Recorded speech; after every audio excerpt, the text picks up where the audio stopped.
Previously on the Lobby USA, our undercover reporter revealed tactics used against supporters of Palestinian equal rights.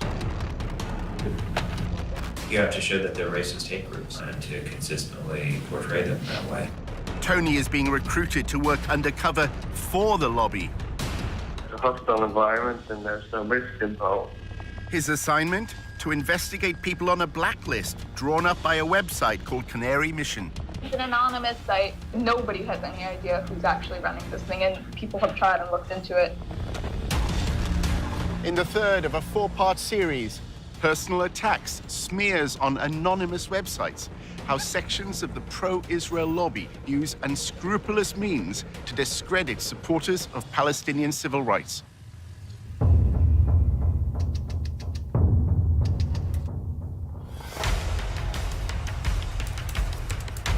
Using an undercover reporter, Al Jazeera's investigative unit infiltrates one of the most powerful lobbies in the world. Getting $38 million in security aid to Israel matters, which is what AIPAC is doing. We examine how the lobby, led by AIPAC, the American Israel Public Affairs Committee, has secured unwavering support in Congress. Congressmen don't do anything unless you pressure them. And the only way to do that is with money. What the lobby is all about is to make sure that Israel gets special treatment from the United States forever. But after occupying Palestinian lands for half a century, the pro-Israel lobby is facing a new challenge.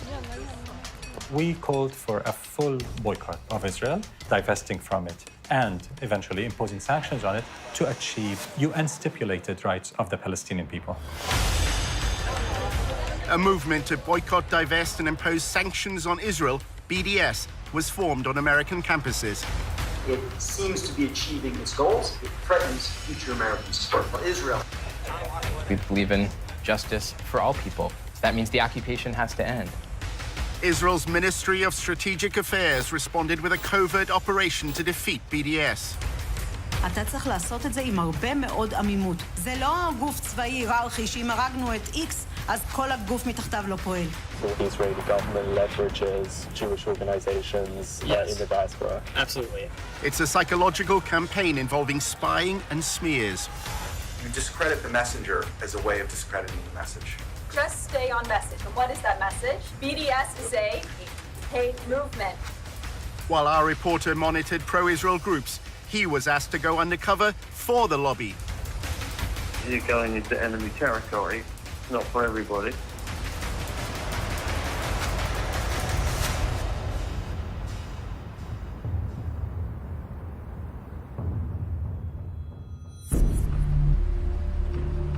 During his summer in Washington, Tony investigated how the lobby is responding to the growing support for BDS among students.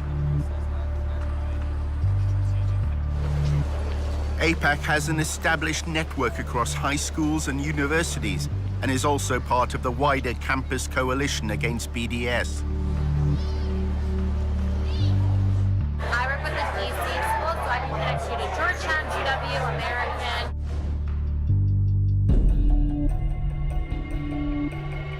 I think that you would really benefit from a conversation with the Israel on Campus Coalition. They also coordinate a lot between organizations. So like AIPAC, we focus on political. We have one very specific, very effective angle for combating BDS, but the ICC pools resources from all of the campus organizations so that like they're tapped in on all angles. The Israel on Campus Coalition is a coordinating group at the front line of the battle against BDS. We built up this massive national political campaign to crush them and to fight back and to fight fire with fire.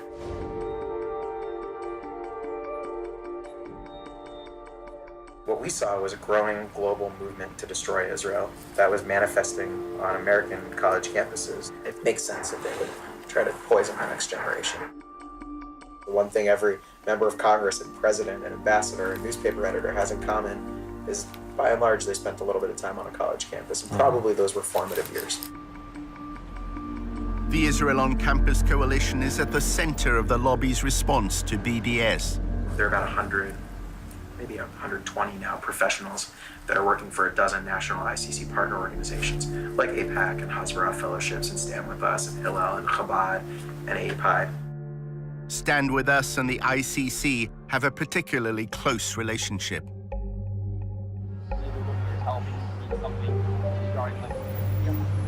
The Israel on Campus Coalition, they really oversee like the whole movement. They're sort of the ones that like have the bird's eye view.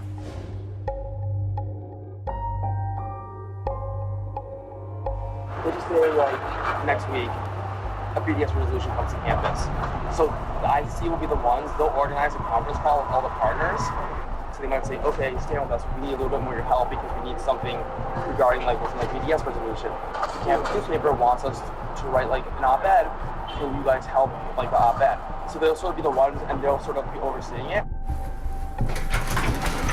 One of Tony's fellow researchers at the Israel Project had also worked with Stand With Us.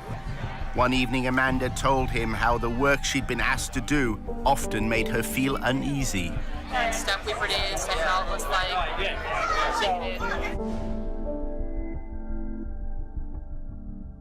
it would be like pictures of Palestinian kids with a knife.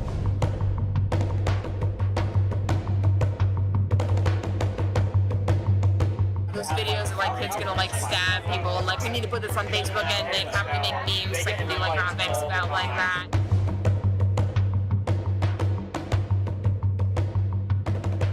It was in everything. It was in like presentations on Palestinian terrorism that we did to college students and high school students. And it was like on our Facebook pages.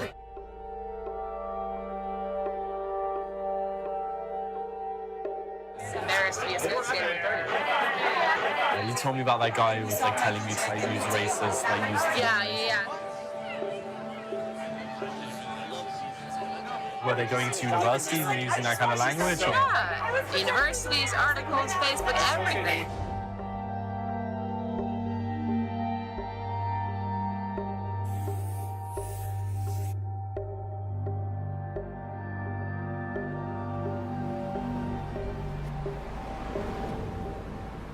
At the Israel Project's offices, Amanda confided further in Tony.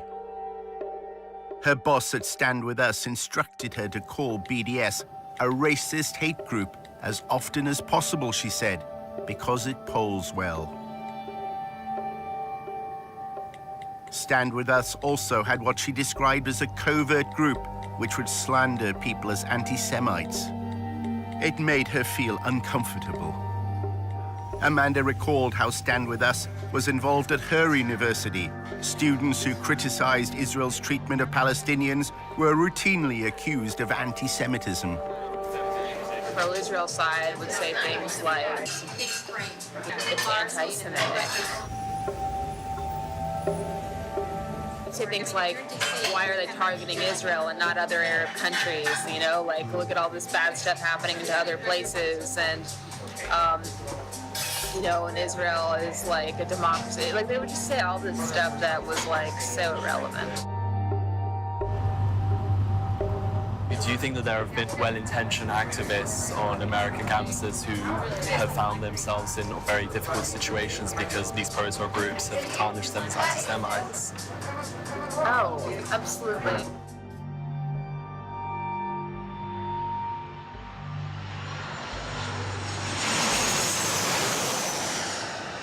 Stand With Us holds an annual conference in Los Angeles. Its focus is on how to fight the BDS movement. To reveal the true nature of BDS, a venomous, deceitful, anti-peace, anti-coexistence movement that will settle for nothing short of the annihilation of the Jewish state.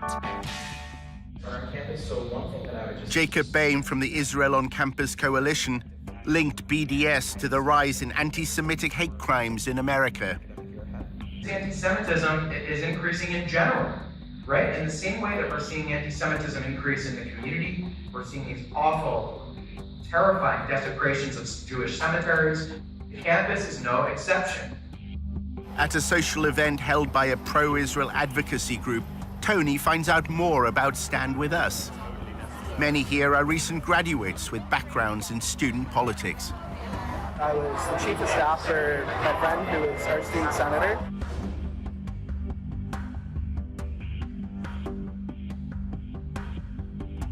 We had Stand With Us write some checks, but we didn't let them put their logo on it. It's just our names on the logo. We didn't want that association because on Berkeley campus, if you don't know, they hate Stand With Us. As well as working behind the scenes to provide funds, Stand With Us helps pro-Israel groups denounce students who support equal rights for Palestinians.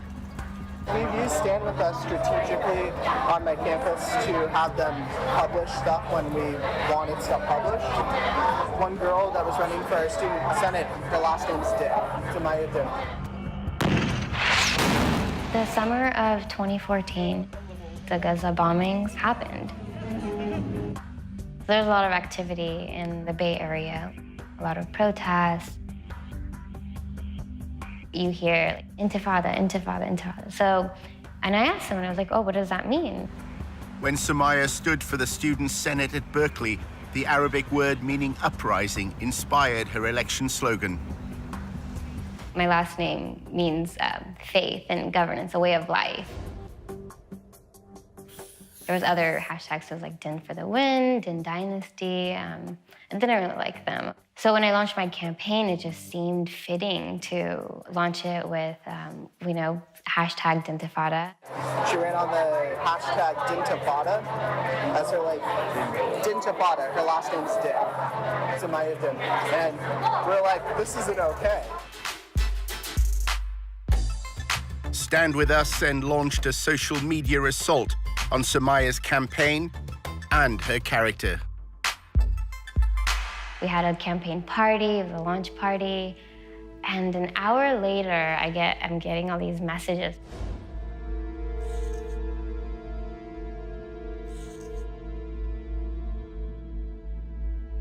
We had Stand With Us attack this girl in an article, at least on their Facebook, right? They shared the screenshots and stuff and talked about, like, this isn't okay.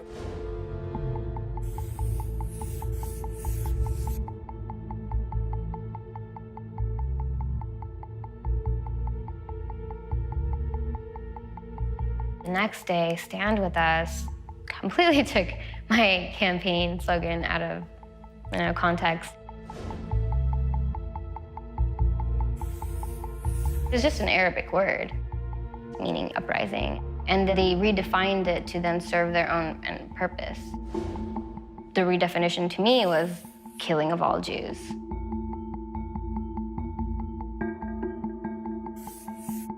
Samaya received a barrage of abuse on social media.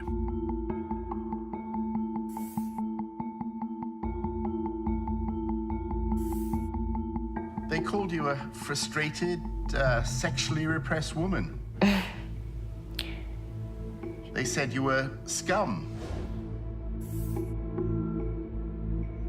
They wanted to kick you out of the country.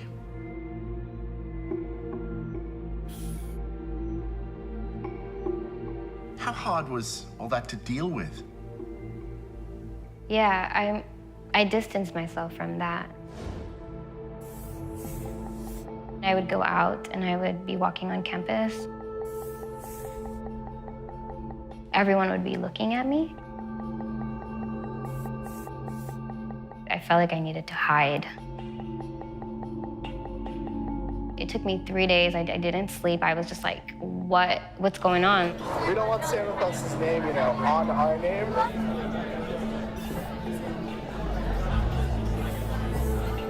They have all sorts of followers, and some of those people are a little crazy.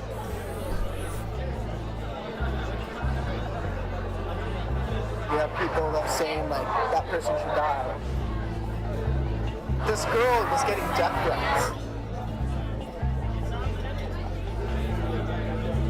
People are like, she's a terrorist, blah, blah, blah.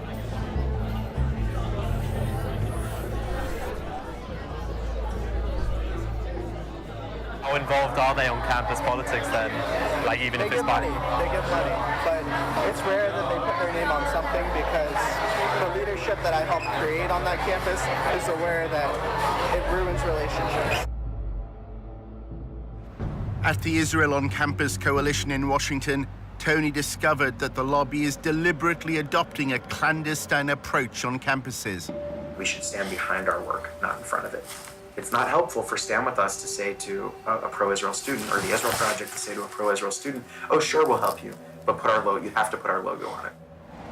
We're working like so closely with Stand With Us, and we have such a tight partnership with them today that like it's totally seamless.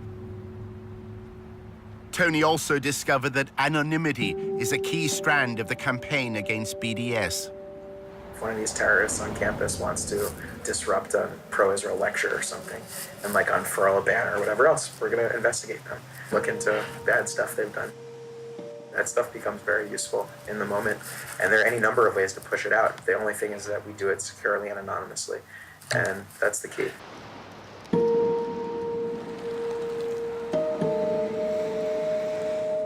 It was a Sunday.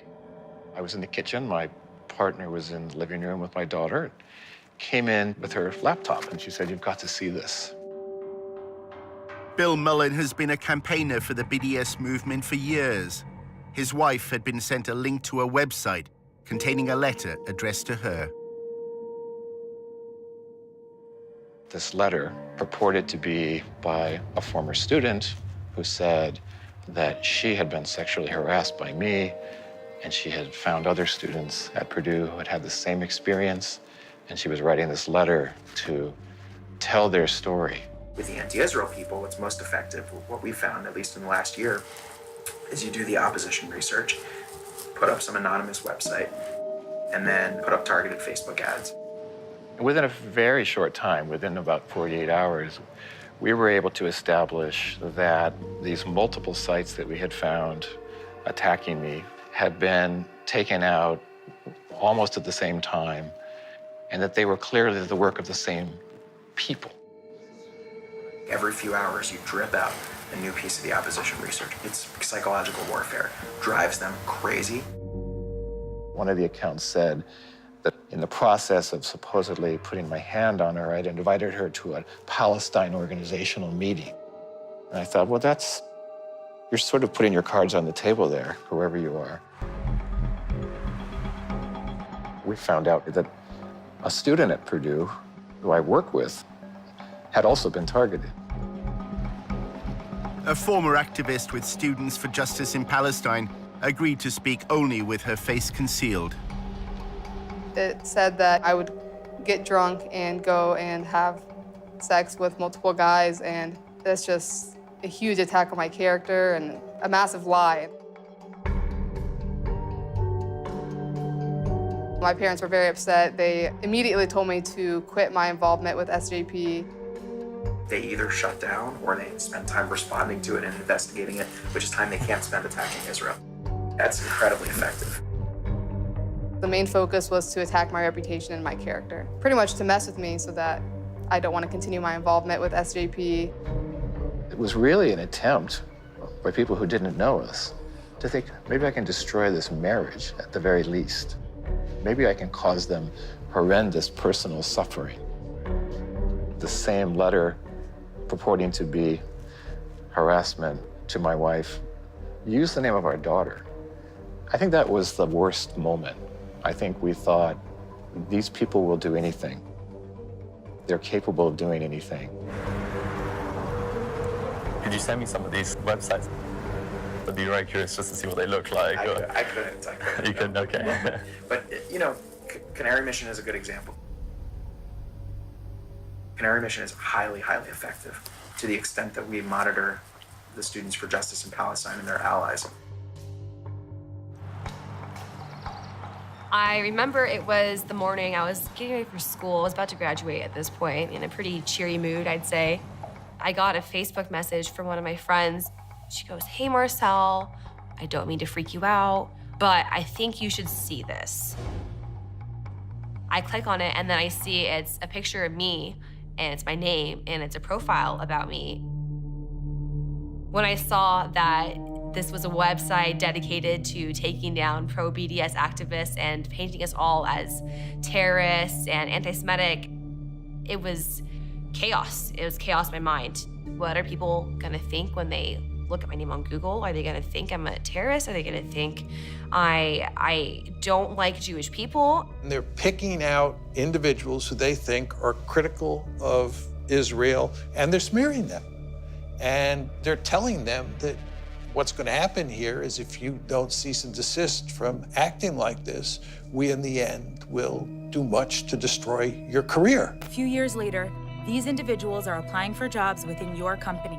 Canary Mission's promotional video threatens to pass these smears on to prospective employers. To ensure that today's radicals are not tomorrow's employees. It was shattering to me because I had to look for a job, I had to start my life, and now I had this website smearing my name before I even got a chance to really make a name for myself. Somebody did contact my employer and ask for me to be fired based on my pro-Palestine activism. They said that, you know, if they continued to employ me, that their values are anti-Semitic. It can be really scary at first. I was mostly harassed via Twitter. They were tweeting me like every 2 or 3 days. They take screenshots, even way back to my Facebook pictures that don't even look like me anymore. Just digging and digging through my online presence. They're terrified of Canary Mission, and it's about time. We had always been afraid of ending up on there. It was like very personal. They see us as such a threat that they have to kind of twist and turn and delve into our personal lives. As if they were trying to scare us into stopping our work. Their Twitter campaign is relentless. Every picture that I post on Facebook, it goes onto one of their websites with every tweet that I put in. Every hashtag I post on Instagram, it goes into one of their files.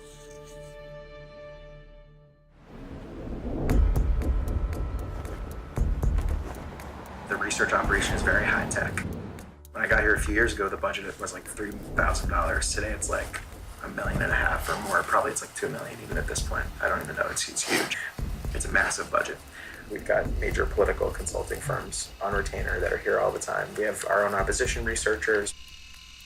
We have a lot of communications capabilities, and what's most interesting about it, I think, is that 90% of the people who pay attention to this space very closely have no idea what we're actually doing, which I like. Caffeinated, yeah, I try to be. As he left his meeting at the ICC, Tony reflected on the way Jacob Boehm had reacted to his questions about Canary Mission. We do it securely and anonymously, and that's the key. It sounds very similar to like a Canary Mission and that kind of thing. Is that, yeah. Are you guys like in touch with them at all, or is there any kind of, no? No, Canary Mission is totally anonymous. Yes. Yeah, it's hard to figure out who's behind it. Canary Mission is highly, highly effective to the extent that we monitor the Students for Justice in Palestine and their allies. We're doing it back. I mean, not we, but this some anonymous group. We don't know who's behind it. I would ask where they get their money from, because ultimately that tells you where the control is. In part 2, we reveal for the first time who set up and finances Canary Mission. He called a group of us to ask us what we thought. I told him actually I thought it was a bad idea, but he did anyway. And how the pro-Israel lobby uses smears to try to change American law. Investigate us for what? For doing nothing wrong?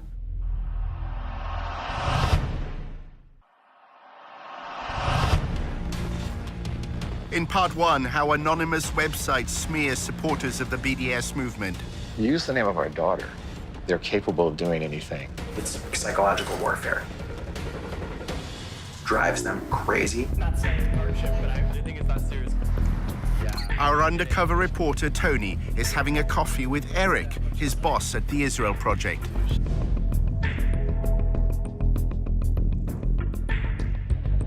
Tony wanted to find out more about Canary Mission. There's a guy named Adam Milstein who you might want to meet.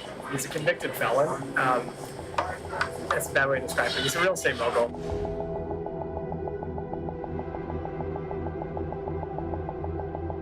When I was working with him when I was at APAC, I was literally emailing back and forth with him while he was in jail.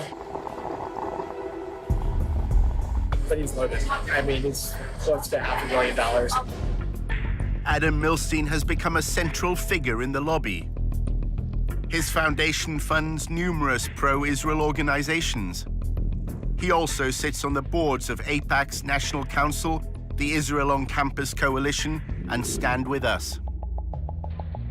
Our reporter filmed him alongside Jacob Boehm from the Israel on Campus Coalition at the Stand With Us conference in Los Angeles. The two men had lengthy private discussions. Milstein is close to probably the wealthiest donor to the pro-Israel lobby, Sheldon Adelson. Adelson's money helped Milstein expand the Israeli-American Council into a major new force within the lobby.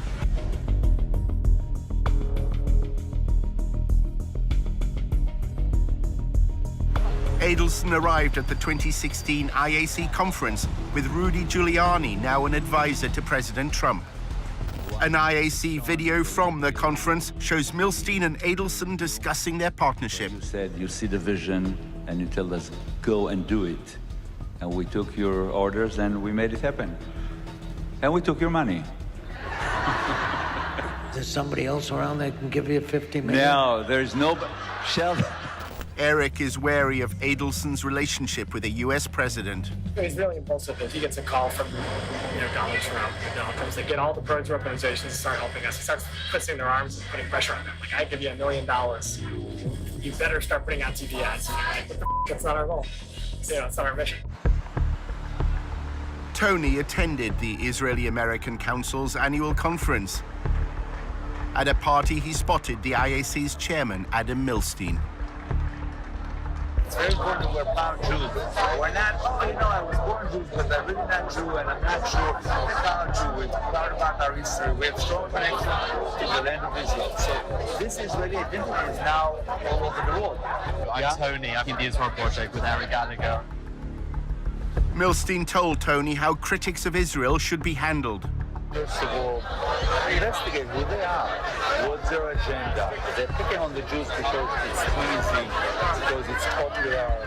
We need to expose what they really are. And we need to expose the fact that they're anti everything we believe in.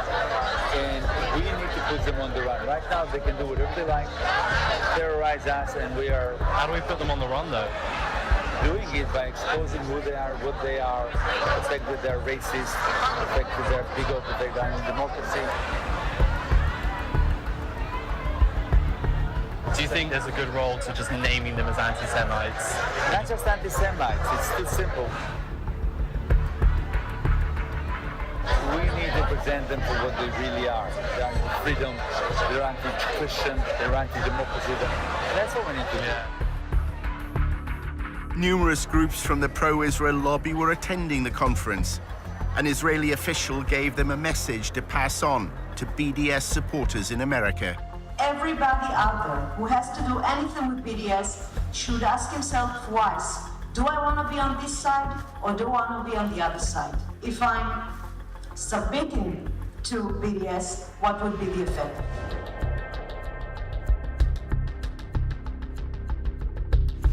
We've got the budget. We can bring things to the table that are quite different. In episode 1 of The Lobby USA, Tony discovered that the Israeli government has launched a covert campaign to gather information on American citizens. We have 3 different sub-campaigns: data gathering, working on activist organization, money trail. The Israeli official named one organization that was a partner in its covert campaign, the Foundation for Defense of Democracies, or FDD. This is something that only a country with its resources can do the best. We have FDD. We have others working on this. She names the Foundation for the Defense of Democracy as an agent for this foreign government going after American citizens. I mean, that quote is a smoking gun. Yeah. Sorry, are you Jonathan? Hey, I'm Tony. Hi. I met up with Benny Weinstein. Jonathan Shanzer works for the FDD. He produces research on the financing of armed groups. Yeah, I'm very interested in getting involved in BDS activity and stuff like that. Hopefully anti-BDS. If you had on tape a senior Russian or Iranian or even Canadian official saying that they were running covert operations to spy on Americans and using an organization like the Foundation for Defense of Democracies as a front group, I think it would be a bombshell. Shanzo was invited to talk at the training workshops that Tony attended. Think tanks are the folks that used to work in government, have PhDs, and decided not to become professors. In the Middle Eastern Studies field, academics have failed, and that's why people like me are considered useful, at least to some. To call it the Foundation for the Defense of Democracies is a misnomer. It's the Foundation for the Defense of Israel. When you strip away all the layers of the onion and you look at what you really have, what you have is a foundation that is dedicated to one goal, and that is defending Israel at every turn. The FDD's mission has been to associate students who support BDS through links to charities and pressure groups, ultimately to Hamas, which governs the besieged territory of Gaza.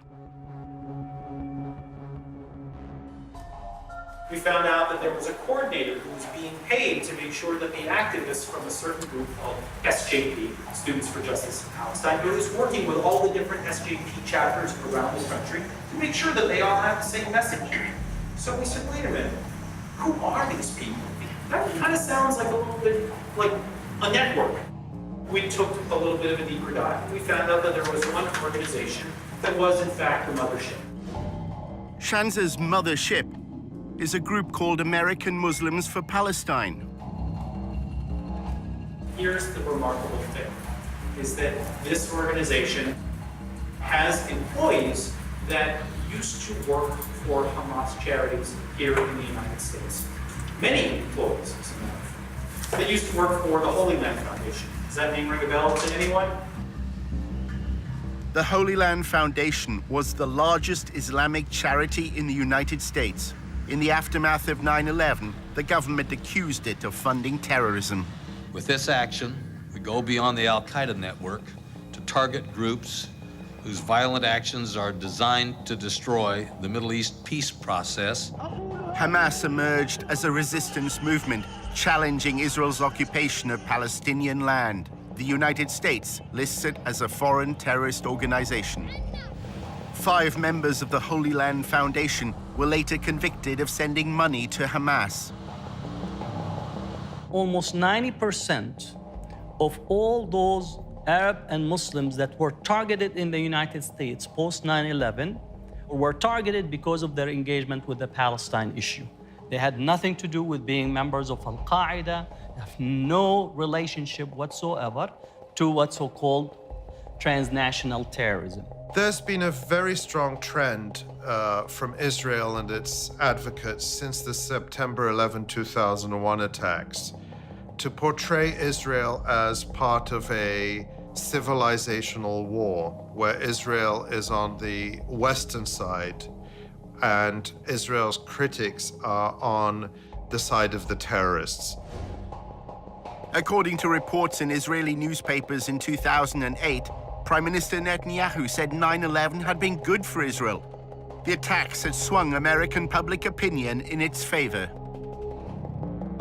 It's not surprising one of the largest cases that we had in this country was the shutting down of the Holy Land Foundation.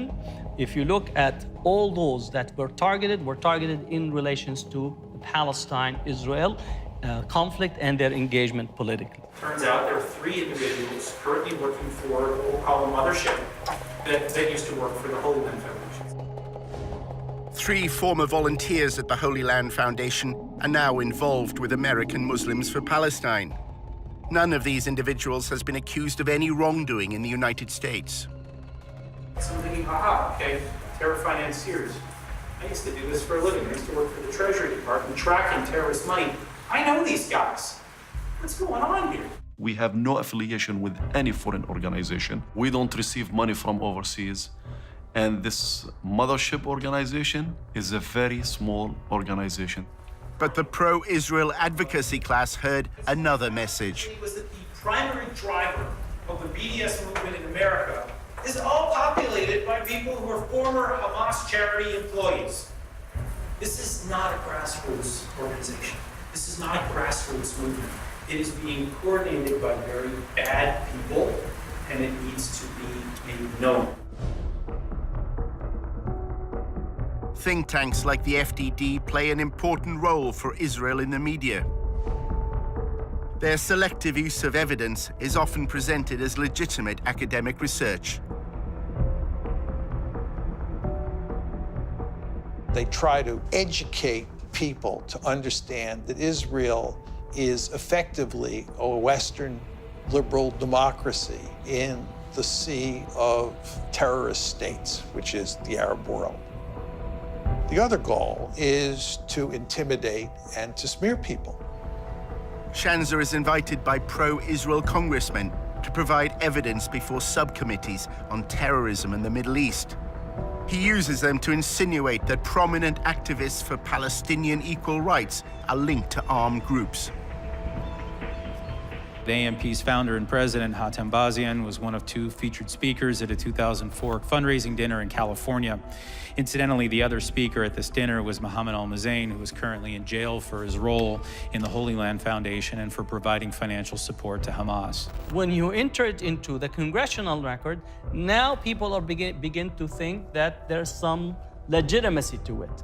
So this dumping of utter nonsense and garbage into the congressional record, into a legitimate hearing, will have an effect down the line.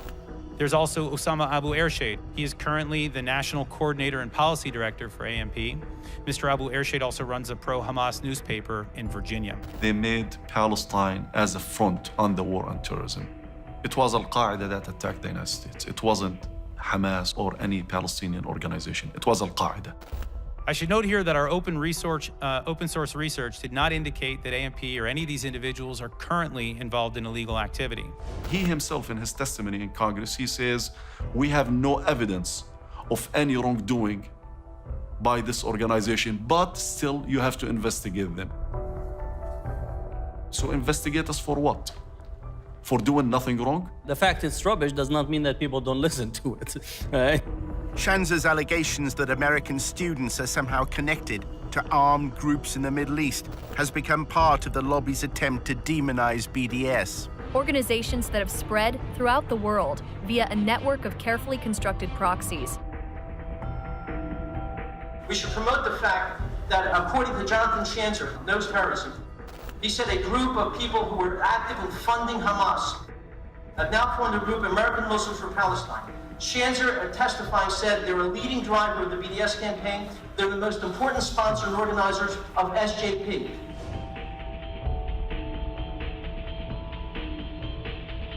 We have to make it clear in every way possible that they are being funded and trained by vicious lovers of Hamas. Hello there. Hi. Hi everyone, how's it going? Tony spoke again to his contacts at the Allgemeine newspaper. They want him to go undercover at a rally supporting BDS. They want Tony to find a connection between the activists he's supposed to spy on and the Holy Land Foundation. There's a long history of crimes affiliated with the BDS movement that have been judged as such by US courts. For example, the Holy Land Foundation. Are these people still active and present within the movement? Who seems to be the people running the show here? Is there any acknowledgement of any sponsors? This is an incestual business. You know, they're all interconnected. This is not me just spouting off because I'm paranoid. There have been actual cases, like the Holy Land case that happened a few years ago. A lot of these guys had worked with those people, and they themselves have not yet been indicted, but they're all interconnected. Part of the reason why that is so crucial is because when you're making lines from one organization to the other, eventually you make a line to Hamas, to Hezbollah, to Iran. Sounds good. Well, we're grateful to have you. Let's see how it goes. While he considered his undercover mission for the Allgemeine, Tony set up a meeting with Jonathan Schanzer. It was at the office of the Foundation for Defense of Democracies. Hey, how are you? I'm good, I'm good. Good to see you. You too. At their earlier meeting, Schanzer had stressed the importance of links that connected students who support BDS to the Holy Land Foundation and then Hamas. Now he was more downbeat. The lobby is apparently failing in its attempts to discredit the movement. BDS has taken everybody's surprise. It's come up, behind everyone's back and bit them on the ass. Yeah, it's a complete mess. I can tell you that I don't think anybody's doing a good job. We're not even doing a good job. We did some good research, but we haven't figured out how to do anything with it. Schanzer is unhappy that his alleged links between Students for Justice in Palestine and Hamas have not been publicized more widely. The stuff that I shared with your group, our hope was to really, make this something that people could sink their teeth into, but no one has turned it into, no one's weaponized it, is probably the best way of describing it. The slurs the lobby once relied on are no longer working. Personally, I think anti-Semitism as a smear is not what it used to be. Schanzer's now trying to link BDS to a small Palestinian faction that once was involved in militancy, the Popular Front for the Liberation of Palestine. So you got Hamas on one hand, you got PFLP on the other. Sooner or later, this stuff will come to light. What have you found so far? We'll come out with something when I've got enough. We found indications that there could be some research to produce. Their strategy is to fill the pipeline of as much research and information that creates what I consider to be is the civil society assassination of Arab Muslim Palestinians in such a way that they will not have an entry into the debate. Schanzer claims he's found yet another means of discrediting the BDS movement, this time connecting it to the Muslim Brotherhood.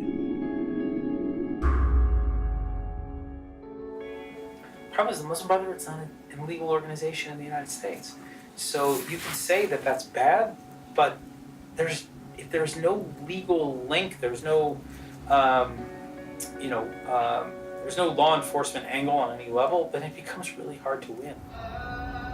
The Muslim Brotherhood is a loose international movement which endorses the political expression of Islamic values. Congress is now considering designating it as a terrorist organization. They are moving right now with a bill to try to ban the Muslim Brotherhood movement. So the strategy that is being deployed, which is create the demonization, filling the garbage can with as much material as possible, especially from a Congress and Senate. We've been dealing with the radical Islam from the Islamic Republic since 1979, the Muslim Brotherhood since the 1920s. You've got the Islamic State, you've got the Islamic Republic. Their hatred for Israel, their Islamist ideology is what really motivates the terrorism that they carry out. You have to attack their weaknesses better than they attack your weaknesses. That's war. Why they're doing this? Why they're going after our organizations? It's always connected to the issue of Palestine. They always try to connect us, to connect dots that they don't exist. Terrorism is a very effective word. And what a lot of people in the lobby try to do is describe pro-Arab or pro-Palestinian groups as terrorist groups. There's no doubt that when you employ the tactic of identifying Muslim or Arab or Palestinian groups as terrorist organizations, that you're promoting Islamophobia. Schanzer is a popular speaker at the pro-Israel campus events that Tony attends. Hey, how are you? Good to see you. You too. Welcome. A panel discussion at George Mason University is an opportunity to promote the FDD's research to a friendly audience. My organization, FDD, earlier this year concluded a deep dive study into the fiscal and corporate sponsors of BDS, and we found several troubling connections to the Palestinian terrorist group Hamas, an Islamist supremacist organization that seeks nothing less than the annihilation of the state of Israel. I recently published research just this week showing that BDS groups get help from other Palestinian terrorist organizations like the Popular Front for Liberation of Palestine. Problem is that most students don't know who is behind BDS, and most Americans don't know. And this is why BDS is gaining traction.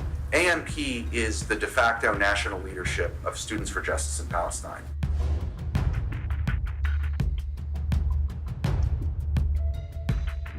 There is an actual direct connection between the people who are involved in raising money for Hamas and people who are involved in BDS activism on American campuses today. Pollock claims that SJP is just a front to hide the real agenda of American Muslims for Palestine.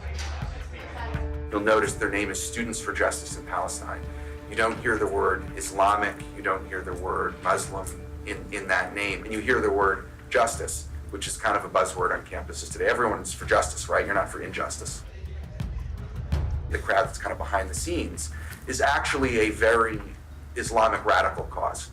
And if you actually get like into the weeds on SJP, they've aligned with groups that are for the, not just the destruction of Israel, the destruction of America. That's a narrative that suits Israel because it takes the pressure off Israel to actually end what it's doing to Palestinians. But it's an incredibly dangerous narrative for the whole world, and I think we're all paying the price of it. Pollock even accuses Jewish supporters of BDS of being in league with Hamas. Which is Jewish Voice for Peace, or as I call it, Jewish Voice for Hamas. It'd be like having a group called, like, you know, African Americans for Slavery. You know, it's like, it's crazy, right? A lot of the JVP people are not Jewish. They've had a real problem of like people basically pretending to be Jews because the anti-Israel activism it's a little more sexy. You're here speaking with the rabbi.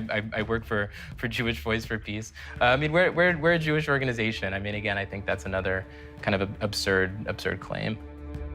When you talk about SJP and when you talk about BDS, you talk about them as a hate group, as a movement that absolutely endorses violence against civilians, not military conflict, but violence against civilians, AKA terrorism.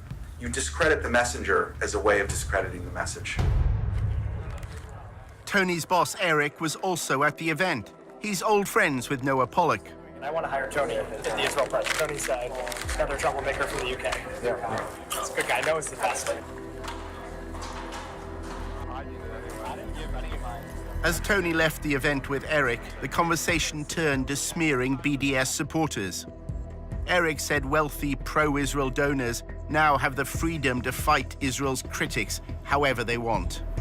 In this country, you have these billionaire types who are starting to realize, like, oh wow, I don't need to participate in the Republican or Democratic parties. I could build my own apparatus and have influence from Los Angeles or Detroit. And Adam Milstein's one of those guys. And he funds the Israel Project. He does a lot of great work. Eric then made a remarkable claim when Tony asked about Canary Mission. Who are the people involved with them? It's him. It's him. Adam Milstein. Yeah, I don't know who he hired to oversee it. Adam Milstein. He's the guy who funds it. We need to expose the fact that they're anti everything we believe in. We need to put them on the right. So Adam Milstein, he funds the Israel Project and he's funding the Canary Mission website. Yeah, which is interesting because it makes it seem as though we're a part of it, but we're not. Actually, I was involved with the effort to start the Name and Shame. He called a group of us to ask us what we thought. I told him actually I thought it was a bad idea, but he did it anyway. They've lost the political argument. They can now do nothing but resort to personal smears against us. They can't engage us in discussions of the occupation. They can't defend apartheid. They can't defend the bombings in Gaza, but they can try to destroy our lives. Kind of really desperate and pathetic almost, you know, going after students, trying to compromise their futures because they're trying to fight for social justice. I know a guy actually is working with Adam on all sorts of digital spying. There's a group of like anonymous people who have a very sophisticated digital strategy for exposing these people and making sure that stuff stays with them. Yeah. There's no one on their side doing it, so you don't have to worry about your reputation.